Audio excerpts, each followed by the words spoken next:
ایک صحابی آئے تھے حضور کی بارگاہ میں، یوں کہا یا رسول اللہ صلی اللہ علیہ وسلم، دوسرے لوگ سب جو آپ کے پیچھے نماز پڑھتے ہیں تو روتے ہیں، گڑ گڑاتے ہیں، اللہ کو یاد کرتے ہیں، مجھے رونا نہیں آتا، قرآن پڑھنے پر مجھے اشک نہیں آتے۔ حضور پاک صلی اللہ علیہ وسلم نے فرمایا تمہارا دل سخت ہو گیا ہے، یہ فرمایا تمہارا دل سخت ہو گیا ہے، اس کو نرم کرو۔ کہا کیا کروں؟ کیا علاج میرے آقا نے بیان کیا۔ وظیفے کے لیے مولانا جلال الدین رومی رحمت اللہ تعالی علیہ ایک بات اور بھی کہتے ہیں، خانہ کعبہ دیکھا ہے؟ خانہ کعبہ، توجہ چاہتا ہوں، خانہ کعبہ اتنا معظم، اتنا مقدس ہے کہ اس کے لیے کروڑوں مسلمان پوری دنیا کے اطراف و اکناف سے آ کر طواف کرتے ہیں، بوسے دیتے ہیں، سینہ لگاتے ہیں۔ یہ خانہ کعبہ اللہ کا گھر ہے، لیکن مولانا روم فرماتے ہیں ہے تو کعبہ، یہ ابراہیم خلیل اللہ کی بنائی ہوئی عمارت ہے، ابراہیم خلیل اللہ علیہ السلام کی بنائی ہوئی عمارت ہے کعبہ۔ اور وہ کہتے ہیں کہ کعبہ بنائے خلیل اطہر است، وہ دل گزرگاہ رب جلیل است، لیکن دل جو ہے مومن کا دل، اللہ کے رسول نے فرمایا قلب المؤمن عرش اللہ، مومن کا دل اللہ کا عرش ہوتا ہے۔ کعبہ ابراہیم خلیل اللہ نے بنایا، دل تو رب ذوالجلال نے بنایا۔ تو کہا ہے مولانا روم نے کہ کعبے سے بھی افضل ہے مومن کا دل، کعبے کی بے حرمتی اس سے بڑھ کر کے مومن کے دل کی بے حرمتی ہے، مومن کے دل کا مقام اور بھی بلند کیا گیا۔ اسی لیے میرے عزیزو، حضور پاک صلی اللہ تعالی علیہ وسلم نے جو فرمایا اتقوا فراست المؤمن فإنه ينظر بنور اللہ، اس کا مطلب کیا ہے؟ حضور نے فرمایا مومن کی فراست سے ڈرو، اس لیے کہ جب وہ دیکھتا ہے تو اللہ کے نور سے دیکھتا ہے۔ یہ کس کے لیے فرمایا گیا؟ وہ مومن صالح جس کا دل پاک ہے۔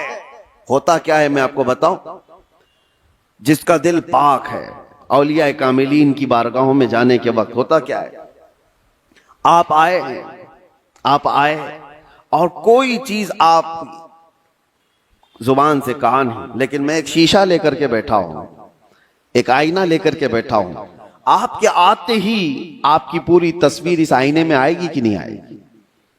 کچھ نہیں کہا آپ نے، بولا کچھ نہیں، اور میں آپ کی تصویر پوری آئینے کے اندر دیکھ سکتا ہوں۔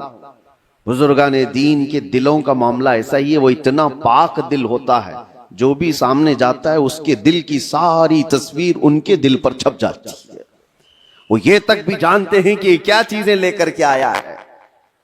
ایسا نہیں ہے کہ یہ کسی اور طاقت و قوت سے، جادو سحر سفلی سے یہ معلوم کر رہے، بلکہ دل کی پاکیزگی اتنی ہے کہ سامنے والے کے دل کی تصویریں اس پر چھپ جاتی ہیں، دل پاک رکھنے کا اسی لیے حکم بزرگان دین نے فرمایا۔ آج سب سے زیادہ غلاظت اسی کی ہے ہمارے پاس۔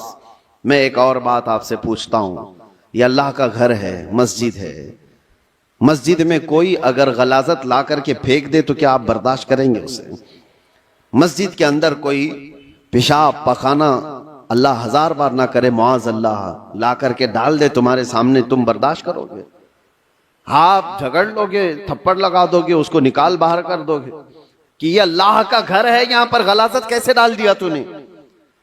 جو مسجد کی صفوں پر غلاظت دیکھنے کو تیار نہیں وہ مسلمان پھر اپنے دل کو جو اللہ کا عرش ہے اس میں غلاظتیں کیسے ڈال رہا ہے؟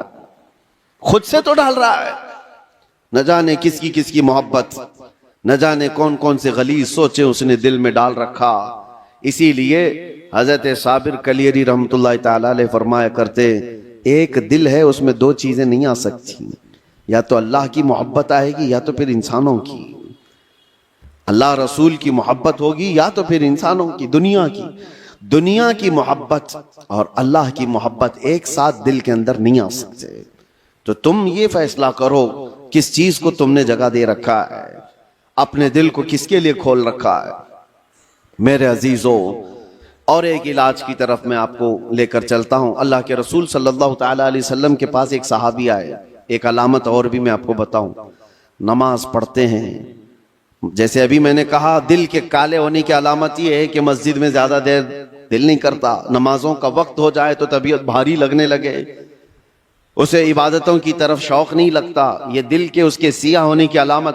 اسی طرح سے جب قرآن کی تلاوت ہوتی ہے نا تو پاک دل والے کی آنکھوں سے آنسو آ جاتے ہیں، صاف دل والا نمازوں میں ماہ ہو جاتا ہے، ڈوب جاتا ہے۔ اور دل کے اندر اگر گناہوں کا بوجھ ہو تو نماز بھی بھاری، وہ پیچھے سے چلانے لگ جائے امام صاحب کتنی لمبی قرات کرتے ہیں یار، یہ تو دعائیں کتنی لمبی لمبی مانگتے ہیں، ہمارا کام دھندا ہے۔ تمہارا دل کا بوجھ ہے جو تم 3 گھنٹے 4 گھنٹے میچ دیکھنے پر یہ نہیں کہتے کہ کتنا لمبا چل رہا ہے، فلمیں دیکھنے پر کبھی یہ نہیں کہتے، لیکن مسجد میں 10 منٹ سے زیادہ کی اگر جماعت ہو جائے تو یہ بے چینی اور بے قراری کیوں بڑھ جاتی ہے؟ آپ کو پتا ہے وہ صحابہ اکرام جب نماز پڑھاتے تھے، حضرت معاذ ابن جبل فجر کی نماز میں انہوں نے پورے سورہ بقرہ پڑھا دی تھی۔ سورہ بقرہ 2.5 پارے کی ہے، آپ 2.5 صفحہ نہیں سن پاؤ گے، 2.5 پارے تقریباً انہوں نے پورے فجر کی نماز میں پڑھا دی۔ وہ صحابہ ماں ہوتے تھے سننے میں۔ اب جس بات کے لیے میں یہ کہہ رہا ہوں، نمازوں میں اگر بے چینی اور بے قراری بڑھ گئی ہے تو کیا کرنا چاہیے؟ ایک صحابی آئے تھے حضور کی بارگاہ میں، یوں کہا یا رسول اللہ صلی اللہ علیہ وسلم، دوسرے لوگ سب جو آپ کے پیچھے نماز پڑھتے ہیں تو روتے ہیں، گڑ گڑاتے ہیں، اللہ کو یاد کرتے ہیں، مجھے رونا نہیں آتا، قرآن پڑھنے پر مجھے اشک نہیں آتے۔ حضور پاک صلی اللہ علیہ وسلم نے فرمایا تمہارا دل سخت ہو گیا ہے، یہ فرمایا تمہارا دل سخت ہو گیا ہے، اس کو نرم کرو۔ کہا کیا کروں؟ کیا علاج میرے آقا نے بیان کیا، وظیفے تو کرتے ہی رہتے ہیں۔ حضور پاک صلی اللہ تعالی علیہ وسلم فرماتے ہیں جاؤ کسی یتیم بچے کے سر پر ہاتھ پھیرو، اللہ دل نرم کر دے گا۔ ایک علاج یہ بھی میرے آقا نے فرمایا، یتیموں کے لیے دل میں اپنے احساس پیدا کرو، دل نرم ہو جائے گا۔ آج سچ بتاتا ہوں میرے عزیزوں، ڈھونڈو ہزاروں ایسے غربا اور مساکین جن کی آنکھوں کو پوچھنے والا کوئی نہیں، جن کی ٹھنڈی اور گرمیوں کے سلسلے میں کوئی دیکھنے والا نہیں۔ ان بچوں کے لیے اگر احساس بھی دل کے اندر ہو، ایک آنسو کا قطرہ بھی نکلے تو تمہارا دل نرم ہو جائے گا۔ آپ کو پتا ہے جب کبھی میں ان فلسطین کے بچوں کو دیکھتا ہوں، رمضان آئے عید آئے تو اپنے والدین کی قبروں پر جا کر بیٹھ جاتے ہیں، اور کوئی بچہ اپنے باپ کو پکار رہا ہوتا ہے کہ بابا مجھے سن رہے ہو، آج عید کا دن ہے، کوئی کپڑے پہنانے والا نہیں۔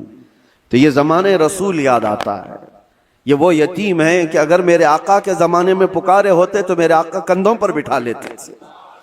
آج امت پر کچھ احساس نہیں ہوتا، ان کی چیخیں ان کی پکار کو سن کر کے سب ہم اپنے اپنے عیش میں مصروف رہتے ہیں۔